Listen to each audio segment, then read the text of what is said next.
তেল আচার বানাবো বলে আমটি নিলাম খুঁজে। তেল দেবো, লঙ্কা দেবো, খান বুঝে সুঝে।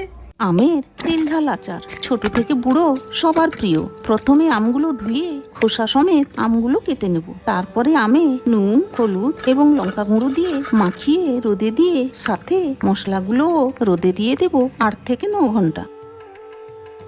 এবার মৌরি, জিরে, ধনে, মেথি, কালো সর্ষে এবং শুকনো লঙ্কা শিলে গুঁড়ো করে নেব। আঁচে কড়াই বসিয়ে সর্ষের তেল বেশি করে দিয়ে দেব। এবার তেল গরম হলে নামিয়ে হালকা ঠান্ডা করে নুন এবং গুঁড়ো মশলা দিয়ে লঙ্কা গুঁড়ো দিয়ে আমগুলো দিয়ে দেব। তারপর মশলা মাখিয়ে ঠান্ডা করে কাঁচের বয়ামে ভরে নেব। সাথে কাঁচা লঙ্কা চেরা দিয়ে দেব। তারপর রোদে 15 দিন থেকে 1 মাস দিলেই রেডি। লুকিয়ে খান বা সবার সামনে খান, যখনই খাবেন তখনই বলা চাই, দারুণ।